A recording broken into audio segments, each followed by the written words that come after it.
Don Inorrez taldeak eta Metrokuadroka sormen laborategiak Astia proiektua aurkeztu dute gaur Donostian egin duten prentsaurrekoan. Egitasmo horren lehen emaitzak disko formatuan ikusi du argia gaur, eta bigarrena kontzertua eta antzerkia uztartzen dituen pieza eszenikoa izango da. Astia, des lilurari buruzko antzeslan bada. Lilurarik ez kantatzen zuen Mikel Lauak, Bertolt Brechten hitzekin, ezagutzen dut leku sekretu bat non deslilurak tokirikan ez duen, kantatu du berriki Gorka Urbizuk. Deslilura agian desesperantzari loturik egon liteke, eta Maialen Lujanbiok Beñola kantatutako ere ekarri izan dugu gogora prozesuan.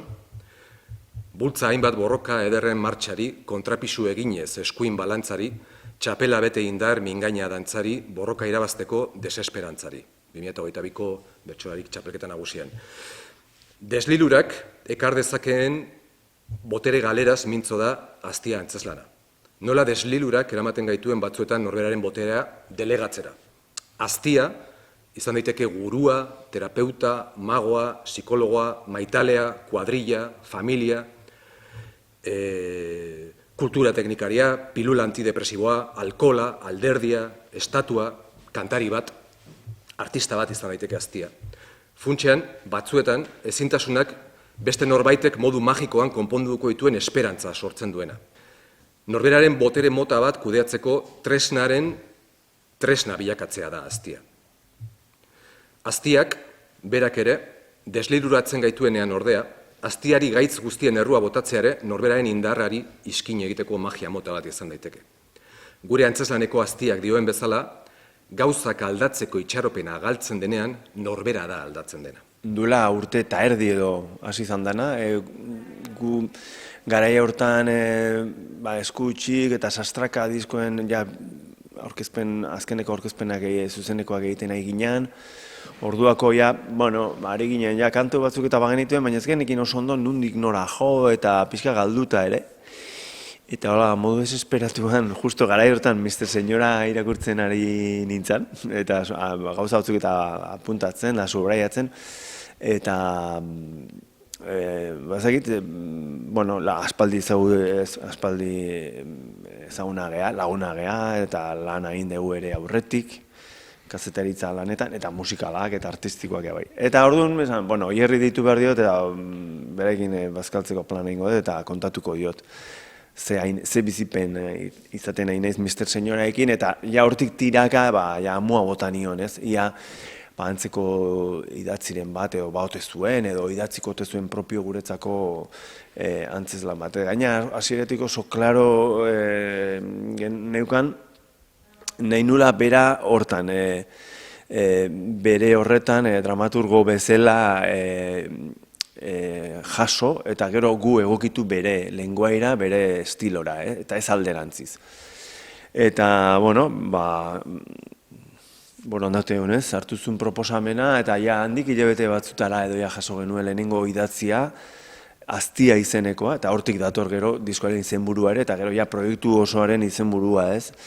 Gero hori aberazten junda, eta testua aberaztua da disko ere aberazten, nik uste kantuek ere eragin zutela nolabait idatzian, hori ere oso politia izan da, ze junda dena azten, bai testua, baina bai kantak eta diskoa aldi berean, ez, eta hori horrek ematen diolako, ez egin nola esan, baina badu olako joskera berezi bat, eta hola abietu zen. Gonbidapena jaso eta egia esan plazer handiz, elkarren berri aspalitik dugulako, eta Imak esan duen bezala askotan gertu sentitu izan ditugulako gure bideak, eta oso niretzat sekulako erronka izan da, antzerka idazteko oso modu ezoikoa izan delako, lehenik eta behin nire asmoa izan delako haiei hitzen paisaia bat eskaintzea, musika jaio zedin, eta ez nengoen hain fokalizatua eszenara, hasiera batean, eta gero kontrako bidea egin behar izan dugu, ez? Hortikan diskoa aurkezten dugu gaur, baina baita ere bira bat, emanaldi baten bira bat, eta emanaldira iristeko, joan behar izan naiz testua orrazten, jaisten, momentu batean kantak sortua zeudenean, oholtzarako bersioa haietan inspiratuta egin dugu, Ainhoa Alberdi eta Idoia Beratarbiderekin batea, eta oso egia esan erronka potentea izan da, oso zirraragarria ere, Eta joan gara deskubritzen ere, aztiaren metaforaren azpian zer dagoen, ezta? Egina hala, eta esaten dugu des lilurari buruzko antzezlan bat dela, hau da, nolabait hainbat gairekin, kulturarekin, bizitzarekin, sentitzen dezunean boterea galdu dezula, beste nonbaiten dagoela gauzak aldatzeko, gauzetan eragiteko gaitasuna, nola sentitzen zaren, eta ezintasun horretik jaiotzen da aztia, baino des lilurari begira, hau da, des liluratik nolabait ateratzeko, bere baitan hartuta des lilura hori, ukatu gabe des lilura hori, baina era berean hortik ateratzeko behar batetik, ez? Orduan, humoretik egiten dugu hori, holtzan ere, ikusiko da humori hori, sentituko da, holtzan egongo gara hiru musikari, Donino Errezen aldetik, Ainhoa Alberdik gorpuztuko du Patrik Azabalegi sortu duen personajea, aztia, eta Idoia da kanpoko begirada egiten, eta ni neu egongo naiz, pixkat antzezlaneko hitza ekartzen holtzara, eta horixe, nahi genukena da, emanaldiaren bitartez, publikoarengan ezerosotasun umoretsu bat sortu, baina batez ere, gure aztiak duen bezala, erreakzio edo bibrakzio edo autodeterminakzio bat pizteko, beti ere humoretik eta maitasunetik. Helburua zen diskoa, ez? Bueno, ja, denbora pasatzea eta lausotzen dira gauza, baina nik uste hasiera batean zen disko baterako osagaiak, ez? Baina nik uste oso denbora gutxira, ikusi genion potentzialia handia zuzenekorako, hau da, holtzarako, orduan, hor ja beste gako batzuk hartu behar dira kontuan, ez? Horregatik aipatu du nik uste Oierrek eta ondo aipatu ere, oraindik bizirik dagoen prozesua da. Ze hasieran testu bat idatzizun, antzezlan bat edo obra literario bat, bueno, gero guk horrekin zer egin genezaken ikusteko, baina berehala ikusi genionen, bueno, honek ere bide hartu dezake holtzara eta gainera, bueno, antzerketa musika uztartuz, orduan gero horrek ekarri du, nik uste berehala izan zala, ez zala denbora asko pasa, berehala ikusi genion aukera hori eta gainera begionez hartu genion denak bide hori urratzeko gogoa eta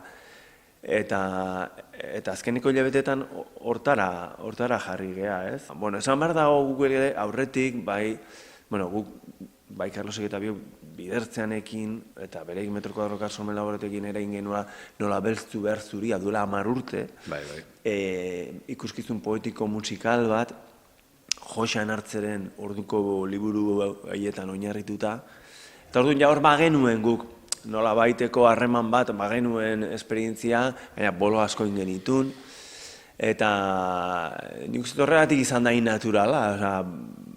Ez da hasiera etzan hori asmoa, gero berehala etorri zan, igual, neurri handi baten iruditzeko subkonstientean bagenulako ere, lehen ere ingenun bide hori ondo juntzan, oso modu naturalean eta oso emankor gainera, eta nik uste horrek asko egin zuela gerora prozesu hau abirazteko bidean batez ere holtzarako bidea hartzeko garaian.